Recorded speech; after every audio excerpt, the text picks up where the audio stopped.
All right, day 25, 1 minute plank. So the 20 reps is gonna be a bird dog, but it's not just gonna be like reach out. We're gonna reach out and then also go back and tap your hand to your knee without doing anything to your back and your core stays straight the whole time. There's not gonna be any like crunching motion. It's gonna be very stable. You stretch out, you keep your foot flexed, and you think about putting your heel as far back to the other wall as possible, and your hand, you reach in as far away from you as possible, and then you go and you touch them, and then you go again and reach back out without letting your core crunch. It's stable, it's very still, slow and controlled, and 10 reps on one side, 10 reps on the other side. All right, 1 minute plank. Okay, so on the bird dog, I mentioned that you're gonna be stretching your leg and your arm out as far as possible, but when you're doing this, you're not lifting your leg up as high as it can possibly go.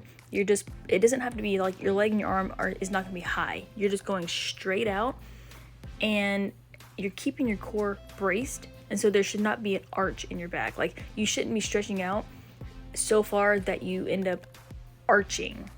It's like you're a stable table, a stable table.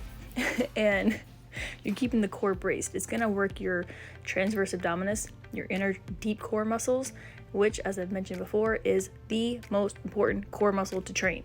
Very important to train this muscle. And the tabletop golly, and now I'm talking about tables.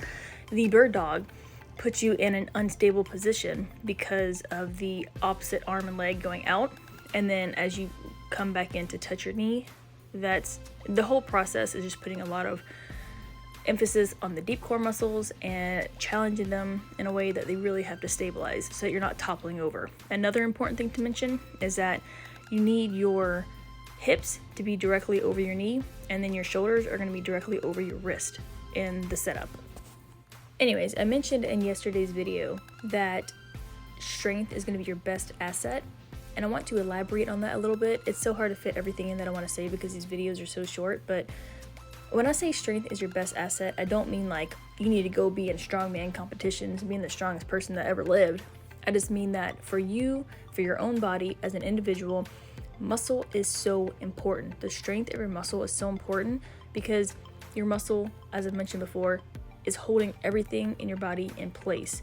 It helps everything to be stable and strong and held together. And if everything's stable and held together strong, your posture is also going to be better. So it's a lot of times we think like, oh, we need to stand up straight with our shoulders back, and that's something you have to consciously do, right? But then we end up slouching back into our natural folded over positions, which is so unhealthy. It's so unhealthy to sit like that all the time and to stand like that all the time, and it causes aches and pains and it puts things out of position. It's not good. But if your muscles are strong and your back and your core and your glutes, all these muscles, they naturally pull you up into the proper position and hold you into place.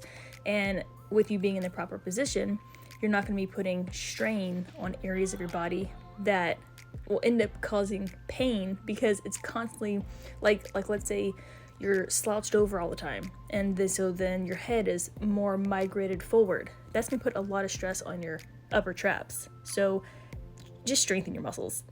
All right, 25 done. See you tomorrow for 26.